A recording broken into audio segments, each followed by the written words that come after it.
Hey guys, how you doing today? This is David Lucas back here again. Welcome back to my channel. Now today I'm coming back at you guys again for another installment of the Spider-Man series reviews. Yes guys, we are reviewing right now of the Spider-Man series of all the Spider-Man movies leading up to Spider-Man No Way Home. And last time we had a talk about Spider-Man 3, and if you want to go see my thoughts on that, Sam Raimi's Spider-Man 3, you can go check that out right on my channel. But now since that's all finished, we are here now at the Amazing Spider-Man series. Now we are finally here at the Amazing Spider-Man, which is now being starred by Andrew Garfield and being directed by Mark Webb. You know the history of this movie? It actually was originally supposed to be Spider-Man 4, Sam Raimi's Spider-Man 4 with Tobey Maguire. There was supposed to be, I'm pretty sure it was the Vulture that was supposed to be the main villain. A lot of stuff kind of went by, especially in Spider-Man 3. Apparently there was a lot of studio interference with Spider-Man 3. That was apparently why a lot of stuff was the way that it was in Spider-Man 3. And apparently they tried to do the same thing with Sam Raimi in this one, so he just left, and when he left, they were already kind of ready to just reboot the whole series anyways.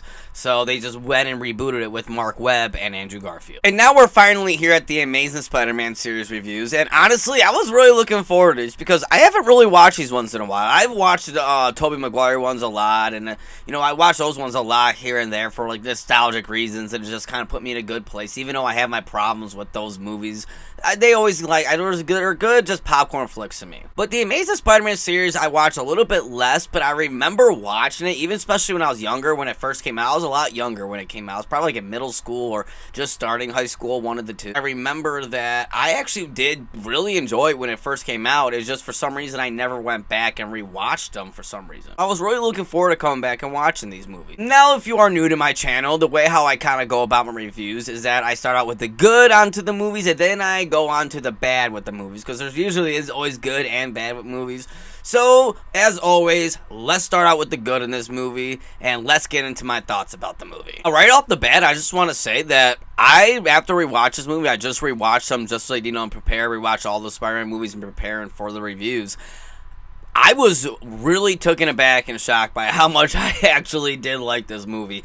I like this movie way more than I expected. I expected to enjoy it, but when it started and it kept going, I was really shocked by, like, wow, I truly like this movie a lot. I might even like this movie maybe even more than the Sam Raimi Spider-Man movies. I actually might like this movie maybe a little bit more than Spider-Man 2. Maybe. I think I like it a little bit more than Spider-Man 2. I don't know about the first Sam Raimi Spider-Man movie, but I do like it maybe more to Spider-Man 2. On to the good about this movie and all the good things about this movie that I think that they did really good about this interpretation. Yeah, right off the bat. Now, I know a lot of people, a big controversy, especially in the second one, and I have my things with the second one, which we're going to get into when I do the review for that one. But in just this movie alone, in just this very own movie, the first Amazing Spider-Man movie, when they introduced the parents, that is something I actually kind of liked. I kind of liked the way how they did it in this one. Something different, it's something new, it's something that you kind of wouldn't think they would do, but it's like, alright, this is something different. It's something different from the comic books. This is even different from the first Sam Raimi's movies. We're getting introduced to his parents. Okay, cool. And I like the mystery behind it. I like how they show a little bit less of it. They don't really show what happened to them. They don't show why they're running away. They don't really kind of tell or show what's really going on. It's just Peter Parker as a little kid gets taken from his parents. His parents, something unknown happens. They get taken away, and they need to go off and go somewhere, and they get left with Uncle Ben and Aunt May. That's it, and that's all we really know, and I kind of like that, and I kind of like that they give something new, something a little bit different, but at the same time, not giving too much of it, not going way too overboard with it, and I like how they did it in this one with that. Now, I actually really like Uncle Ben and Aunt May in this one. I actually kind of maybe like them a little bit more than Aunt May and Uncle Ben in the original Spider-Man series, actually. Martin Sheen and Sally Field are the ones that play Aunt May and Uncle Ben, respectively. And honestly, I did like it. I did like what they did with them. I liked the relationship that they built up with Uncle Ben and Andrew Garfield's Peter Parker in this one. I liked kind of how their relationship they had in here. I liked how Uncle Ben was, you know, he wasn't the Uncle Ben. Martin Sheen's Uncle Ben was nothing like the original Uncle Ben. He was nothing like him from the Sam Raimi's movies. He was very different. He was honestly a little bit more akin to an actual uncle, I feel like. Because in the Sam Raimi's ones, he was more like a grandpa, more like a, you know, that's what he kind of seemed more as. But in this, he does seem more of like, yeah, I believe this would be an uncle. I believe this would be an uncle that's like, oh, God, this is my brother's kid. You know, look, I'm not smart like you and your dad were. I'm not the kind of person you and dad were. I'm very different, but here I am. You're my nephew. I love you, and I'm here to do my best for you. And you really feel that, and I like that, how you really do feel that in this. I even, too, really like this Aunt May. I really like Sally Field's Aunt May. I think she might be my favorite Aunt May, even in Spider-Man Homecoming's Aunt May. I think even she's better than her, and I think she's better than the original Aunt May. Like, this is kind of the Aunt May, almost what I wanted to see. This is kind of, you know, not too old, but not too young Aunt May. She is kind of just like right there in the age. You can tell that she's struggling, you know, she's struggling turning with her own stuff with Uncle Ben dying, but she's also struggling with having to now take care of Peter by herself, having to raise Peter by herself, how he's going through his own stuff, and she's known he's going through his own stuff. And I like how there's scenes in here, too, where they have some really, truly emotional scenes, where there's stuff where, you know, Peter comes home and he's all beat up and he has marks on his face. She notices it and she just says to him, she's like, what is going on? Like, and there's this thing where she screams, she's like, I can't sleep. Like, you feel it. And it's a great performance that Sally Field did to her. And I really do like this Aunt May a lot. I think this is a great Aunt May. Again, probably my favorite version of the live-action Aunt May's, maybe, I think. Now, I know this is something that is very going to be unpopular, and I get it's going to be very unpopular, because I know what everyone says, everyone who I talk to, everything that I hear. He's not a good Peter Parker. Andrew Garfield's not a good Peter Parker. Everyone says that. Everyone thinks he's too cool. He's too, like, good looking to be a Peter Parker and everything like that. I gotta say, after watching this movie now, rewatching it, I don't see that. Like, to me, I don't see it at all. He doesn't seem like a cool, kind of suave type of dude. I mean, yeah, he is a little bit of a good-looking dude, I guess you can say, but so was Peter Parker in the comics. He wasn't necessarily an ugly dude in the comics. He wasn't really. He was a nerd, yes, he was a geek. He wears glasses, and, you know, girls didn't really pay attention to him and all that, yes. But in here, it's pretty much the exact same. Girls don't really pay attention in here. He's not really pay attention. There's that one scene where he thinks he's being, you know, flirted by one of the cheerleaders or something, but it's really just her wanting him to take a picture of her boyfriend and all that. You know, and there's scenes in here too where he stutters, and when he's talking to people, he kind of like stutters and he looks away and he gets all like all fidgety and all, you know, he gets a little bit geeked out and a little bit like, oh, this dude's a dweeb. Look, he's a little bit dweeb, you know. Flash Thompson in here too. I think they did Flash Thompson really well in this. I think they did him pretty good. I thought this was a legitimate bully, a dude who wasn't posing, and you can tell he was a bully to Peter Parker. But I also like how they gave him a little bit of humanity, especially that one scene when him and Flash, when Uncle Ben dies, and Flash comes up to him and kind of like, hey, I understand, you know, like he tells us sorry to him and stuff like that. I like that whole scene that they have together with that. Something great about this movie too, something that is so much better and is so good in this movie that I love, is the relationship between Gwen and Peter. Finally, they gave us a good relationship for Peter Parker. Because you guys know my big complaints of the last ones was that I just cannot stand the relationship between Peter and Aunt Mary Jane. I just did not like Tobey Maguire and Kirsten Dunst's relationship, their chemistry, the overall writing, and just everything around their relationship is just one of my biggest complaints about that whole entire trilogy. Now in this, just right from the start, you can tell right from the start that they are interested in each other. You can tell that Gwen is actually really interested in Peter. And you can tell that Peter, of course, is interested in Gwen because she's like, you know, the big popular girl in school. And you can tell that they actually have a lot of common interests and a lot of common qualities with each other in there that kind of connect each other to each other. That relationship goes on. Again, there's scenes in there where Peter is a total dork, where he's like mumbling and he's all kind of like stuttering and stuff like that and fidgety around her because he's nervous and he's a dork, and they have that in here, and I like that. And there's so much good scenes, there's so much cute scenes with them in here that work so well, and it's like, yes, that is the relationship kind of I want to see for Peter Parker. This is what it is. And I like, too, how they did not reuse Mary Jane. I like how for this time they actually want to use Gwen Stacy for a change, which is totally fine because we already got Mary Jane, so let's take a break from that. It didn't work in the first place. Let's try some Gwen Stacy and Peter Parker because they have a very different relationship, a very different kind of relationship, very different kind of story, and especially different kind of ending. We just got to see just enough of Oscorp and just enough Oscorp to tease us to be like, okay, this is cool, this is cool. And it actually reminded me more of the comic book version of Oscorp, even the building and the look inside and the way how they operate and the people in there. It just reminded me a lot like, okay, this is Oscorp. This is what I want to see for Oscorp. Now with the villain in this movie, with Dr. Connors, I actually really liked him. I really liked Dr. Connors as Lizard in this movie. I thought he was a good and new villain. He was something different, something new. He wasn't just a rehash villain. And I really liked that. And I like the story between Dr. Connors too. And I wish, though, they would have kept certain scenes, because they did cut certain scenes out there with him and his family, which I would have fleshed out the character even more and given him more of a motivation and more of like a fleshed out character to where we felt really sorry for him.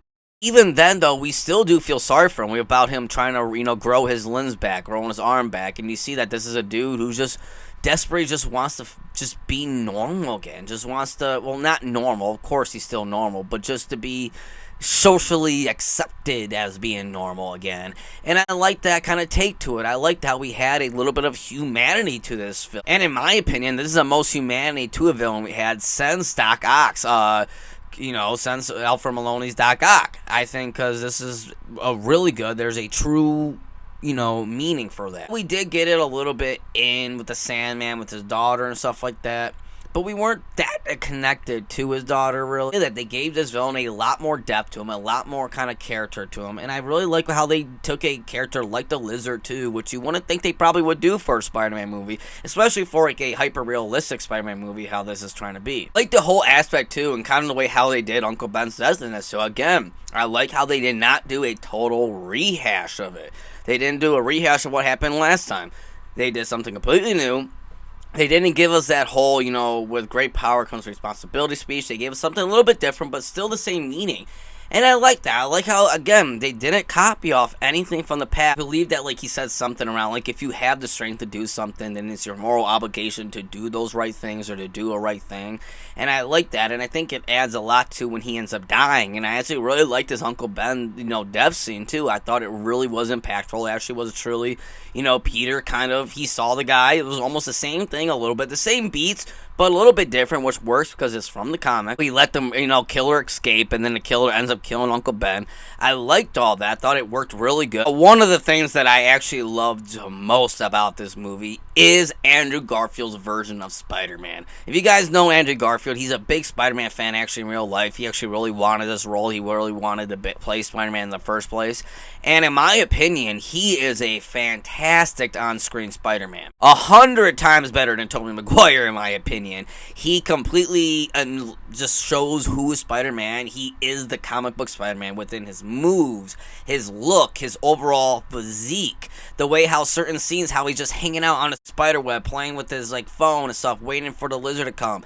A completely Spider-Man scene. And again, just the way how he's swinging around his Spider-Man. Like, to me, he is Spider-Man. Even, too, he is more goofy. Like, he's not just a goofy, like a quip liner or throws puns at the villains just one time, like how Tobey Maguire's doing. No, he's constantly doing it, like, all throughout the movie, which is, yes, that's Spider-Man. Like, I love that scene where he has that one robber, he has him, like, tied up with the spider webs on the wall, and he's spinning him and all that, and, like, he might shoot him, he's like, oh, crock shot, and shoots him, and he's, like, sneezing, acting like shooting him and goofing around, and then a cops come, it's like, oh, the boys in blue here. This is a Spider-Man moment. That's awesome.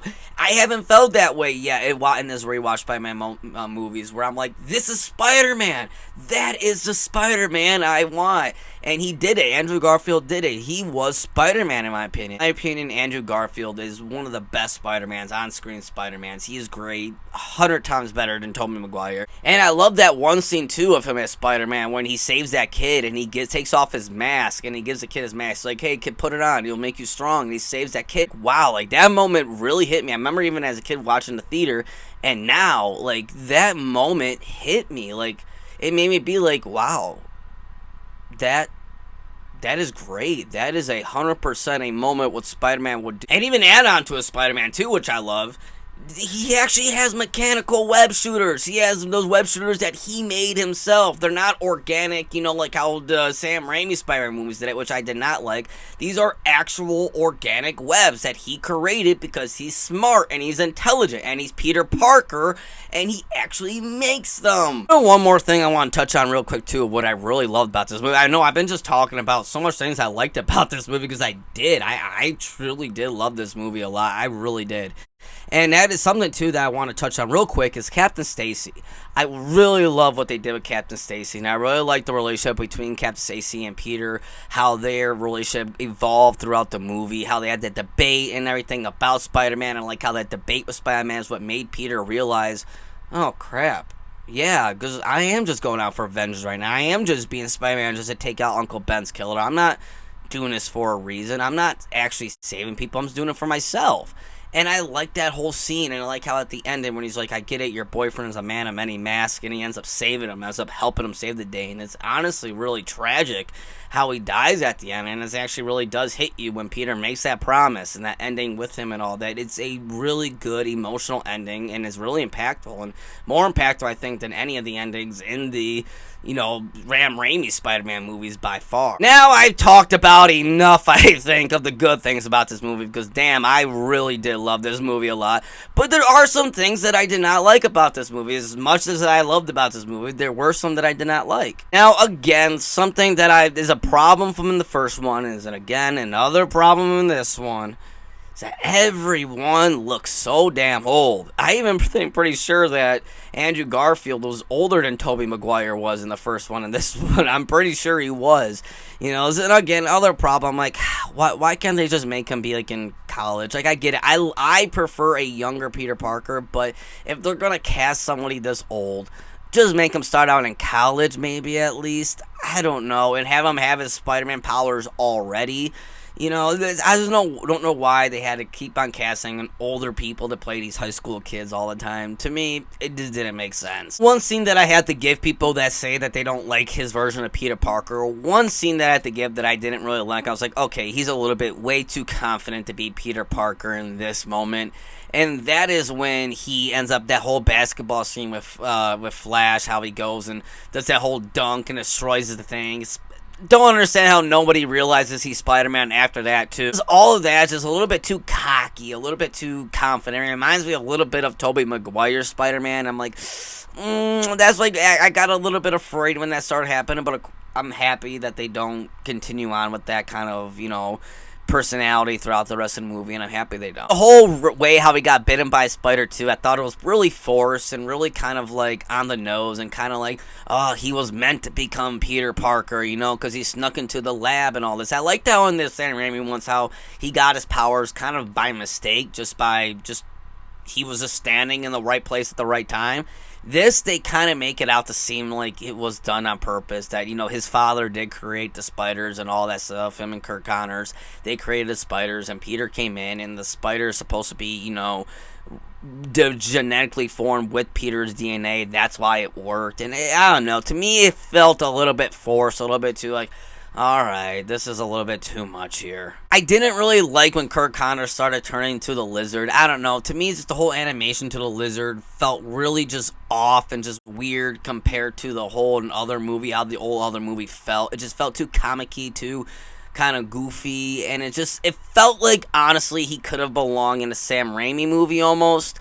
He didn't really felt he fit with this Mark Webb version of Spider-Man, the whole look of the lizard and kind of interpretation of him. I kind of felt that a little bit, but I did love the Kirk Connors. And now, finally, what I really didn't like about this movie is now, even though I loved his Spider-Man and I loved his interpretation of Spider-Man, the suit is bad. I have to admit, I do not like the suit in this one. I like how he makes it as more believable. I like how it's more believable how he makes it than it is in the Sam Raimi ones. But again, it just, I don't know, the suit just does not look like a Spider-Man suit. It looks like almost like a knockoff or like a Spider-Man, like one of the futures. It reminds me of Spider-Man 2099 a little bit. It doesn't really remind me of like a Peter Parker Spider-Man suit. I don't know, I'm just not that much of a fan of the first Amazing Spider-Man suit. Like the suit itself, I'm just not that much of a fan of. Alright guys, so that's pretty much it finally, my good into the bad movie. I know I have a lot to say about this movie because I do really like, probably more than most people. So now my thoughts on The Amazing Spider-Man, directed by Mark Webb, is that The Amazing Spider-Man is a good stepping stone to start the series of a new Spider-Man movies. In my opinion, at least, they are a step up from the Sam Raimi Spider-Man movies, just under the first Sam Raimi Spider-Man movie. I like it better than the Sam Raimi Spider-Man 2, and definitely better than the Sam Raimi Spider-Man 3. I love the interpretation of Spider-Man, of Andrew Garfield's Spider-Man. I really like his interpretation of Peter Parker, and I like the whole world build that they're building around it. I like how they give us a little bit of his parents, but not too much of his parents. I definitely do like this version of Aunt May and Uncle Ben a lot more in this.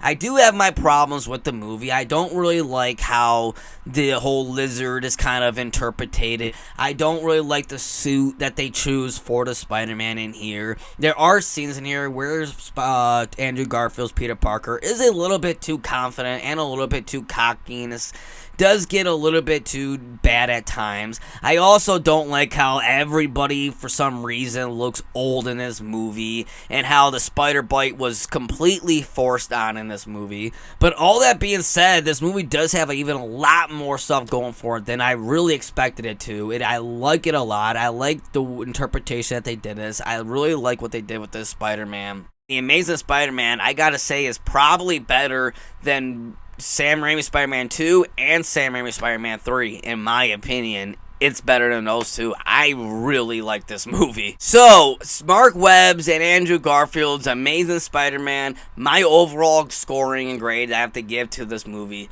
is a 7.5 out of 10. Yes, guys, a 7.5 out of 10 to give this movie an overall grade and scoring.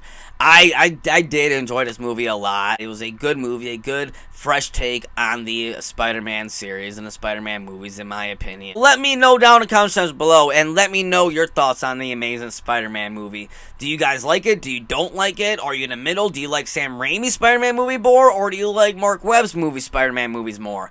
Let me know down in the comment section below, and let me know your thoughts. And as always, guys, if you like this video, make sure you give it a like and subscribe to my channel. It really helps me a lot. It helps the algorithm on YouTube a lot if you like this channel, especially if you like it. So press that like button a lot. It helps me out a lot. And as always, guys, we'll see you later.